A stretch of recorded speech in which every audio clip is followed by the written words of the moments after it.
Ja, så får vi lov at være sammen igen om Guds levende og blivende ord under enkle former.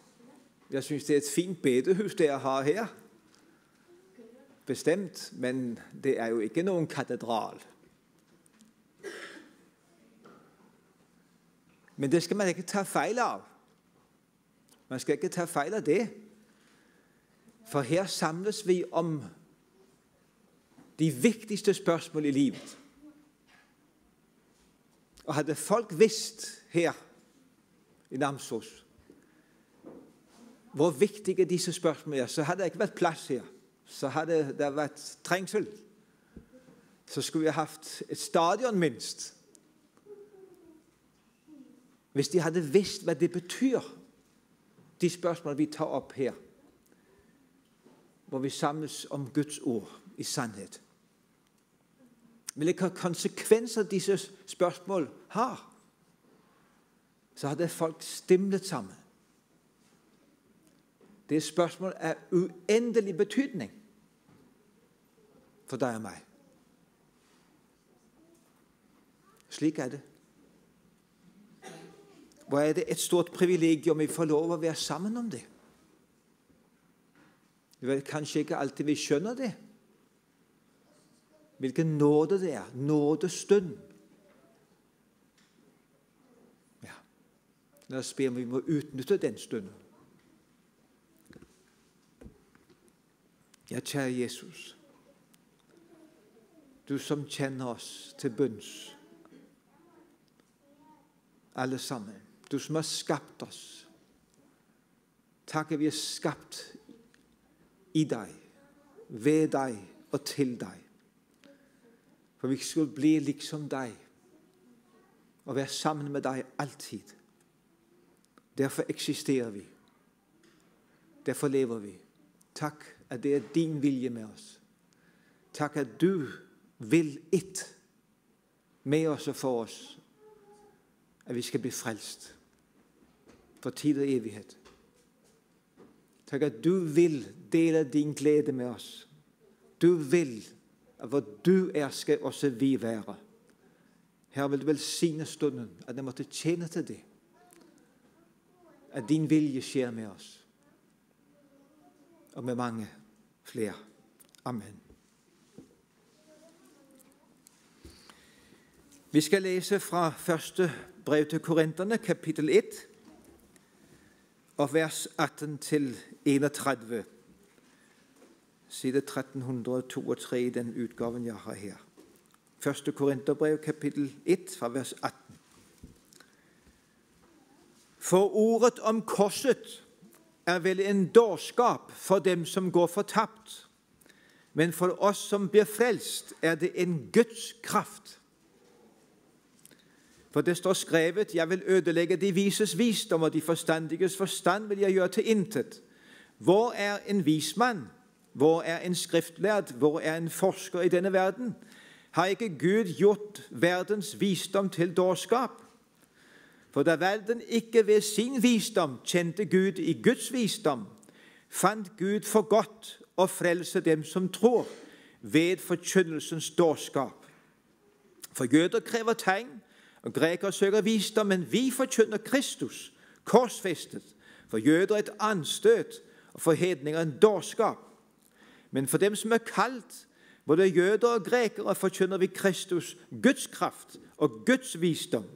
For Guds dårskab er visere end menneskene, og Guds svaghed er stærkere end menneskene. Brødre, læg mærke til det kald, dere fik. Ikke mange vise efter kødet blev kaldt. Ikke mange mægtige. Ikke mange er højt, men det dåragtige i verden. Det udvalgte Gud sig for at gøre de vise til skamme. Og det som er svagt i verden, det udvalgte Gud sig for at gøre det stærke til skamme. Det som er lavt i verden, og det som er foragtet, det udvalgte Gud sig, det som ingenting er, for at gøre det til intet som er noget. For at intet kød skal rose sig for Gud. For det er hans værk, at dere er i Kristus Jesus, han som for os er blitt visdom fra Gud, retfærdighed og helliggørelse og forløsning, for at som skrevet står, Den som roser sig, han roser sig i Herren. Amen.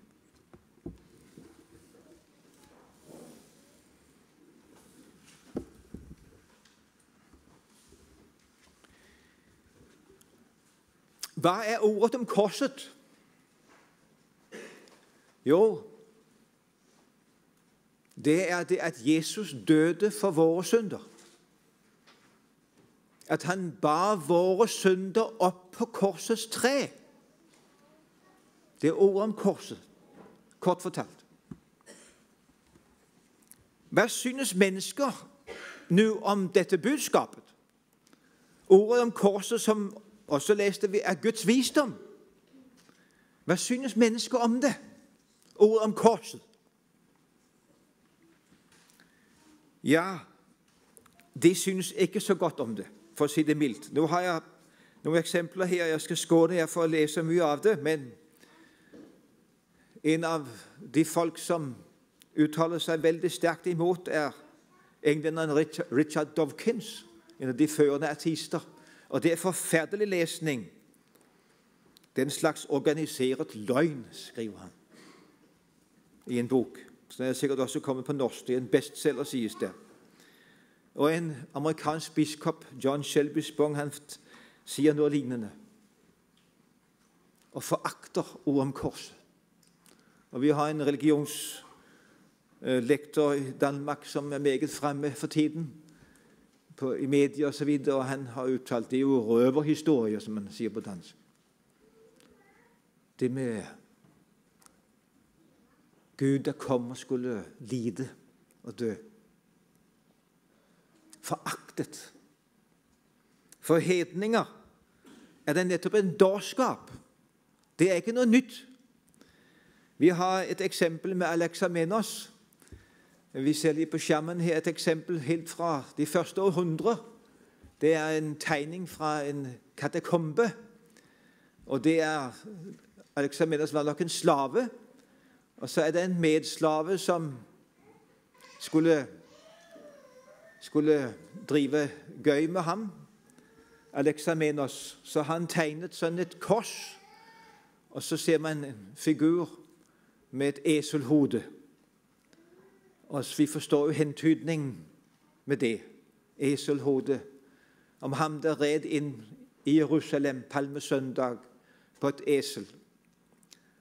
Og så står der i teksten, Alexamenos tilber sin Gud. Og der er det jo tydeligt, at mere tåbeligt kan det ikke blive. Tak for det. Vi kan bare fjerne ham igen. Bare for at gi et eksempel på hvad fornuften, kan man sige, mener om korsets budskab. Det er dårskap. Og jøden, den religiøse, grekeren, det er jo filosofen, der bruger fornuften. Og jøden, det er den religiøse, som lykkes med sit liv. Han vil sige, vi læste det her, det er, han tager anstøt. Han vil sige, en korsfæstet mand. Skulle jeg have brug for en korsfæstet mand? For at blive frelst? Aldrig i livet. Det støtter mig på mine manchetter. Grekeren siger, en korsfæstet Gud. Aldrig i livet. En Gud er en, der slås og får de andre del med nakken.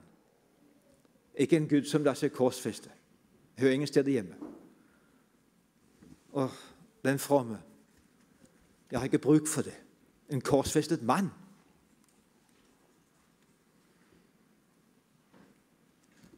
Kan vi forstå dem?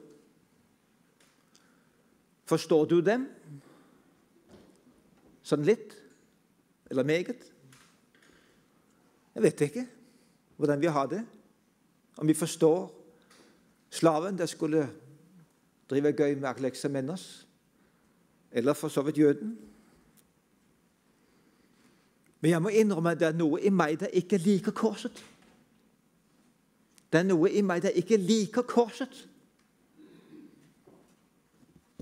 Korset er noget skamfullt, noget med vanære. Kanskje vi holder på at glemme det? At korset er noget med vanære, noget skamfullt.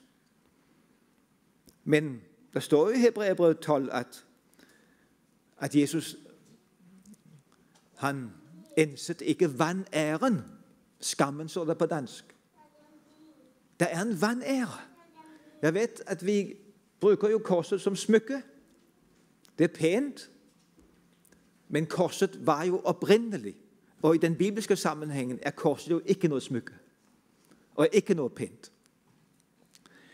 Det var værre end en galge, som man hænger mennesker i.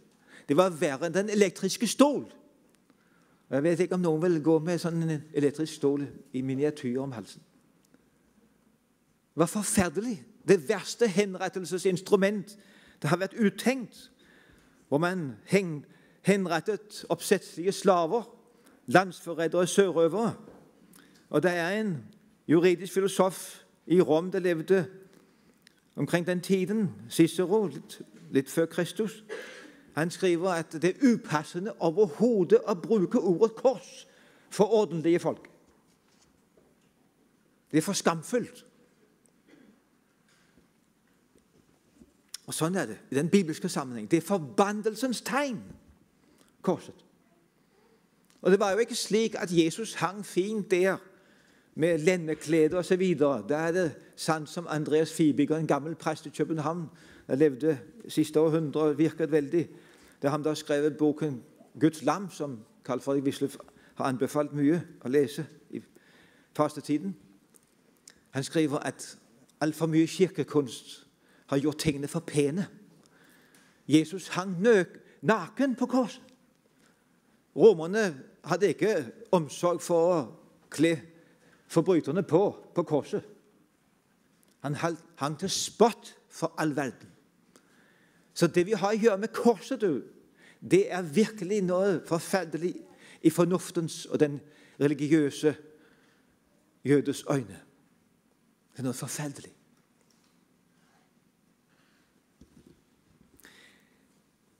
Men hvordan kan Paulus så skrive, som han gjorde her, eller gør her, og tale andre steder om, at han skammer sig ikke ved korset?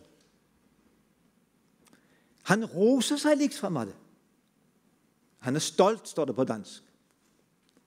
Hvordan kan han sige det? Vet du hvorfor? Fordi han har set, hvad korset indebærer. Hvad det står for, når det udlægges. Det er Guds hemmelighed. Evangeliet kaldes netop for Guds hemmelighed. En hemmelighed, som har været skjult fra evighed, men som nu er åbenbart. Og det åbenbares i et kors. Ufattelig. Og anstøtelig. Og som jeg sa, det er noe med at jeg ikke liker med korset. Og jeg berørte lidt i går kveld. Hvor kan det være vanskelig at sige til en ven, en ikke-kristen ven eller nabo: Jesus døde for dig på korset, min ven. Jeg har nogle vældig fine naboer hjemme i Hundested i Danmark. Og det er forfærdeligt for mig at tænke på, hvis de ikke skulle blive frelst. Men jeg kender til, hvor vanskeligt det kan være at fortælle om det helt centrale, som de må høre for at blive frelst. Jeg beder om nåde til det, og jeg forsøger på det. Forskellige anledninger. Men du kender sikkert det også. Det er ikke let. Vi kan diskutere, som sagt. Men at komme ind til centrum og sige noget om korset. Og jeg har brug for Jesus, der døde for mig på korset. Har du nogensinde sagt det til en nabo eller en kollega, en værtslig kollega? Eller kender til, hvor vanskeligt det kan være? Så tror jeg, at du kan forstå disse, som siger, at det er en dårskab. Og det er noget med anstøt. Det er det. Men Paulus, han havde set så mye av korsets hemmelighed åbenbart for sit hjerte. så at han kunne si det. Det skammer meg ikke ved evangeliet. Til det er Guds kraft til frelse. Det er Guds kraft til frelse. Der skal en veldig kraft, ser du, for å frelse deg og meg. Vi er så filtret inn i synden og denne onde verden. Så vi skal, som det står på dansk i Galaterbrevet 1,4, vi skal rives ut. Det er ikke bare lempelig, sånn tas lempelig fint ut. Nei, vi skal rives ut. Du henger fast, og jeg henger fast i denne verden. Syndens verden. Dødens verden. Og vi må rives ut. Vi er født med ryggen til Gud. I vores lutherske bekjennelse, Augustana, artikkel 2, står det, vi er født uten tillit til Gud. Uten frykt for Gud. Og med et begjær. Og i det ligger et egoistisk begjær på alle områder. Men født med ryggen til Gud, uten tillit til Gud, uten frykt. Der skal en veldig kraft til frelse. Det vi er mye verre enn det vi gjør. Og nå har jeg gjentatt Olav Ansenstads bok «Tornen i kjødet» med meg her opp. Og jeg vil bare lese litt, plukke litt her. Han nevner om syndelysten. Den er søt, ikke besk, for vores gamle menneske. Det er den forferdende sannhet som ingen smukke talemåter kan bortforklare. Syndelysten er forlokkende, fortryllende, bedårende. Og det finnes ikke sneven av motbydelighet ved den. Slik er jeg i mitt gamle menneske, sier han. Slik er jeg. Og jeg må si det med ham. Slik er jeg også. Jeg vet ikke hva du vil si. Og han siterer så fra Matteus 15, hvor Jesus sier, fra hjertet kommer onde tanker, mord, hor, tyveri, falsk vitnesbyrd, bespottelse. Kjenner du til det?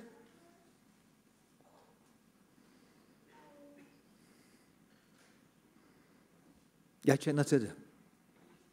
Men som jeg nevnte i går kveld, det er ikke sikkert vi kjenner til det, eller ser det. For hvis vi ikke kommer tett på lyset, Guds års lys, så ser vi det ikke. Og han fortsetter, hva er ikke alle disse lyster? Ærelyst, forfengelighet, maktlyst, pengelyst. Jeg har måttet bekjenne min pengelyst. Jeg vet ikke om du har prøvd å gi opplysninger som ikke var helt riktige, kanskje. Eller ta det lett med noen ting, fordi du fikk en gevinst.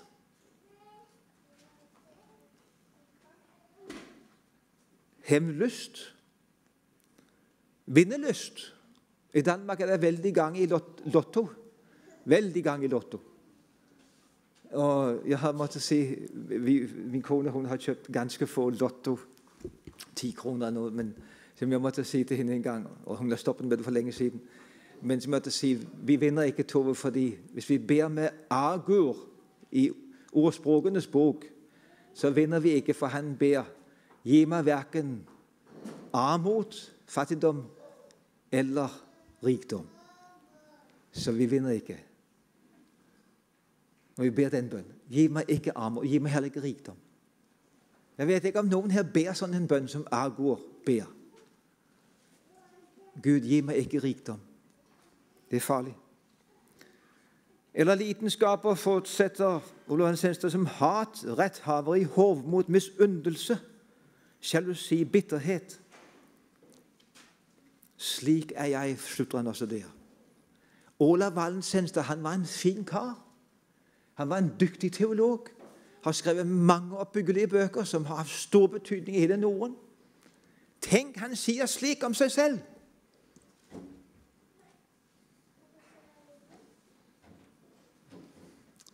Vil du stille deg ved hans side? Ja, han måtte gjøre det. Men det er ikke moro, det. Men jo, si det sånn formelt kan man godt. Vi er alle syndere. Men si at jeg er en lille tyv. Eller en liten bedrager. En liten hemmelighet. En liten deres under. Og så videre.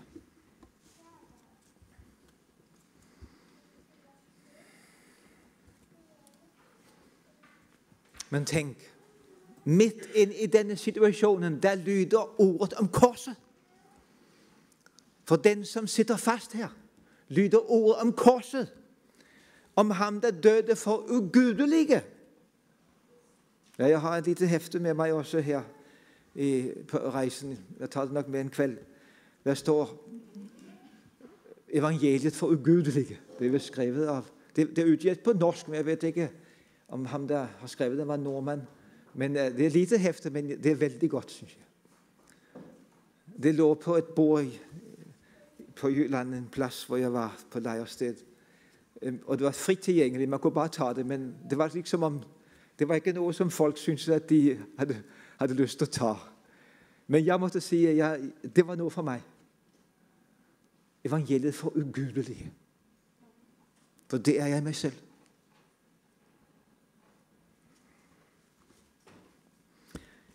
Og dette ordet om korset, det er frelse ifra ugudelige, om ham der døde for ugudelige.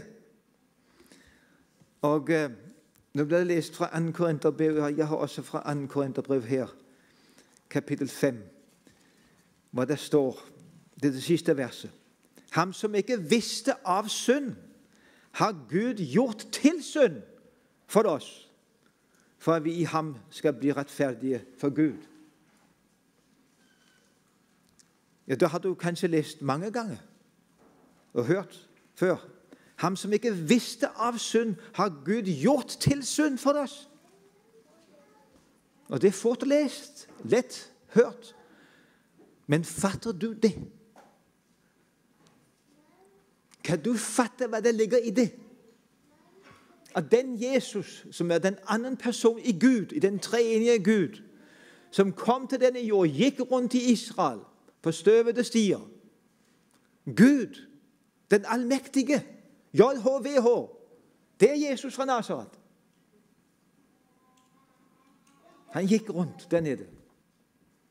Og da han fikk det skuddsmål, folk sa om ham, han har gjort allting vel. Hvem kan overbevise meg om synd, sa han ved en leilighet. Det var det ingen der kunne. Ikke peke på en plett i hans liv. Og så ble han gjort til synd. Han ble gjort til synd, leste vi. Vi forstår, Gud har gjort ham til det. Forstår du det? Det er ufattelig. Og jeg håper ikke du blir fort ferdig med sånn et vers, og med evangeliet i det hele tatt. Vi kan tenke som så, også Johannes 3,16 for eksempel. Vi kjenner det, ikke sant? Men vi kjenner det, forsvinner det litt. Og hvor vi trenger til å stoppe opp. Og bli stille. Tenke efter, grunne over disse ord. Ham som ikke visste av synd, har Gud gjort til synd for oss. Det har skjedd noe for deg for over 2000 år siden. Nei, det er under 2000 år siden. Men nesten. Det skjedde noe for deg. Noe som har betydning for deg. Noe som Gud gjorde. Han gjorde den andre person i Gud til synd. For deg. For at du skulle bli Guds rettferdighet i ham. For at du skulle være en uten plett. Det er ufattelig. Ubegripelig. Jeg har en annen bok her av en norsk biskop utnevnt som har skrevet noe fra Luther. Hva Luther har sagt om dette her. Og jeg synes det er så fint. om Gud selv fører synderes sak, om han viser seg grenseløst trofast mot sine fiender. Han er den Gud som påtar seg alt vårt og kan si, jeg er din synd. Det er det Jesus egentlig sa. Jeg er din synd. Jeg er din forbannelse. Jeg er Guds vrede over deg. Jeg tar den. Jeg er ditt helvete. Han er den Gud som blir en synder for at syndere skal få del i hans rettferdighet. Blir en forbannelse for at de forbannede skal få del i hans velsignelse. Blir dømt til døden for at de dødsdømte skal leve. Det er det ubegripelige, som Luther aldri blir ferdig med. Som jeg håper heller ikke du blir ferdig med. I er dyrt kjøpt, står det i 1. Korinterbrev 6. Og det samme kommer i kapittel 7. I er dyrt kjøpt. Du er kjøpt dyrt. Med Guds eget blod. Guds hjerte, sang vi før, ble knust for deg. Guds hjerte ble knust for deg. Er det noe det påvirker deg? Gjør inntrykk på deg? Er det noe du stopper opp for og undres over? Eller er det en selvfølge?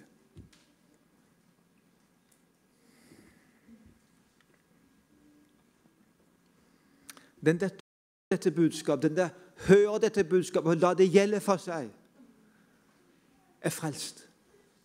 Uansett synderegister.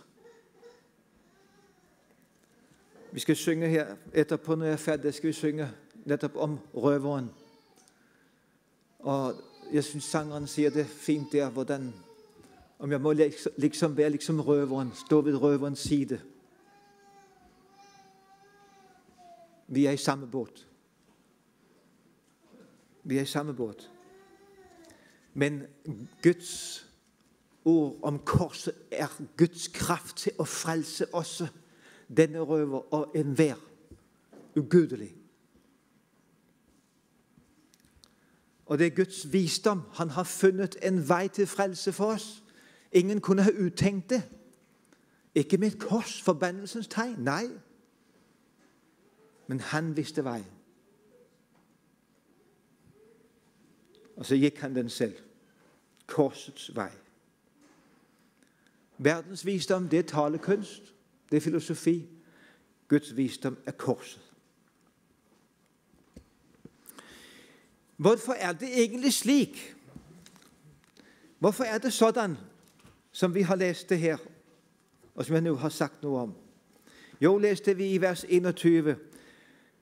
For da verden ikke ved sin visdom kjente Gud i Guds visdom, fant Gud for godt å frelse dem som tror. På den står det, besluttede Gud. Og det synes jeg er et fint uttrykk.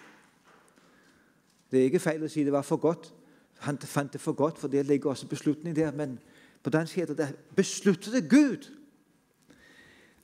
Bak alt dette ligger det en beslutning hos Gud fra evighet.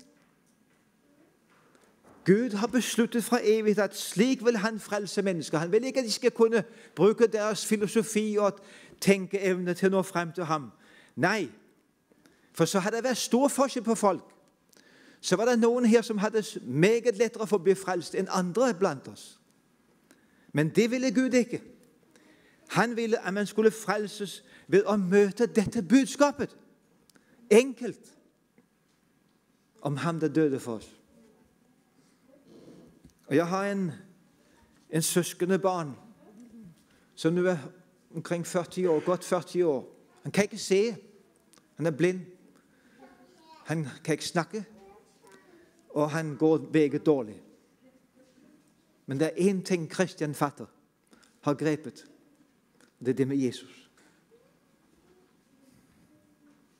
Jeg tenker så, hva er det underlig? Jesus sa det ved en leilighet. Jeg priser deg, far. Himmelens og jordens skaper, for du har åpenbart dette for de umyndige. Det står spedbarn på gresk. De umyndige, spedbarn. Men skjult det for de vise og forstandige. Så tenker jeg på Kristian. Han har fått åpenbart Guds hemmelighet. Når jeg tenker på, kanskje Kristian springer forbi flere av oss som har alle våre sansers bruk. Springer forbi oss, for han har det. Han har fanget det. Han lever i det. Mens kanskje flere av oss, vi er så opptatt med all verdens ting som fyller sjela sin. Så dette med ordet om korset, det er skyvet til side.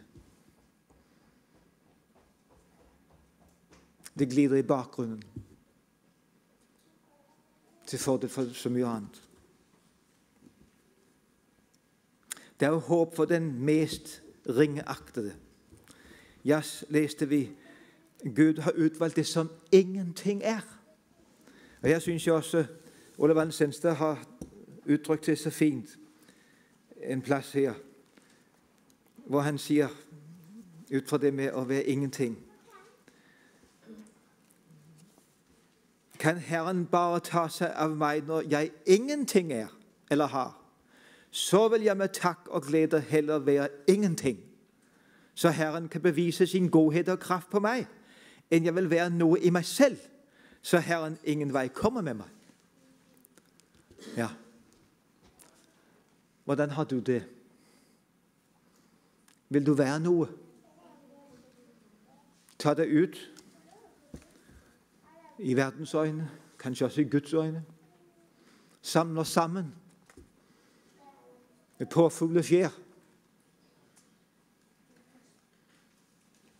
Eller vil du være ingenting? Er du villig til å være ingenting? Så Jesus kan være alt for deg. Så det blir sant for deg, Kristus, mitt alt. Du kan si med Paulus, jeg lever ikke lenger selv. Men Kristus lever i meg. Og det liv jeg nå lever i kjødet, det lever jeg i troen på Guds sønn, som elsket meg. Ga seg selv hen for meg. Det er det sentrum. Det var i fokus for ham. Det levde han i. Og det ble han bevart i.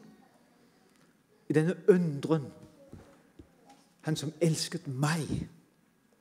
Den største av alle syndere, som han sier. Kjenner du til denne undren, forundring? At han elsker meg.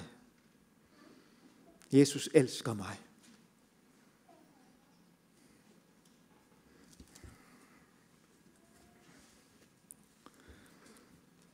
Hva er resultatet av dette som Gud har besluttet, og som han har fullført til din min frelse? Hva er resultatet av det, av Guds handlemåte?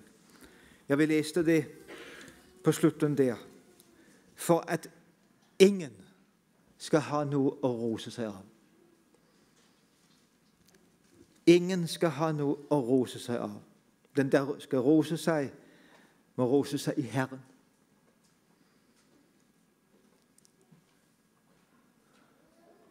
Det er viktig vi når frem til det resultat. Jeg har ingenting å rose meg av. Jeg har ingenting jeg kan by frem for Gud som er hans ros værd. Intet. Heller ingen nådegaver eller tjenester som han har virket. For alt er berørt av synden når det kommer til stykket. Men den der skal rose seg, på dansk heter det den der stolt, skal være stolt i Herren. Og det er en god basis å være stolt på. Herren er min styrke. Jeg er stolt i Herren. Så det er et lite vers som det også har på norsk, tenker jeg, men jeg synes det er så fint i denne sammenhengen. Skriv deg, Jesus, på mitt hjerte.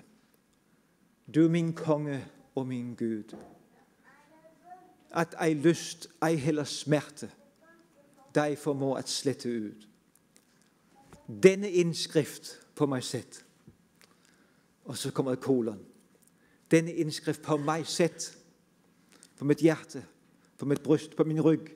Jesus ut av Nasaret, den korsfestede, er min ære. og min salighet skal være. Det er lett å synge det verset. Det er jo en bønn. Kan du be den av hjertet denne kvelden? Skriv deg Jesus på mitt hjerte. Du er min konge og min Gud. At jeg har lyst, det som er moro, er heller smerte, det der gjør vondt. Deg formår å slette ut. Det må det ikke gjøre. Og så denne innskriften på meg selv, som jeg vil vise til mine naboer, mine kolleger hvor jeg ferdes. Denne innskriften, den må de se. De skal ikke se et dydsmønster når de ser meg. Mine naboer skal ikke se det. Dine naboer skal heller ikke se det. Et dydsmønster. Jeg vet ikke om dere forstår din uttrykket.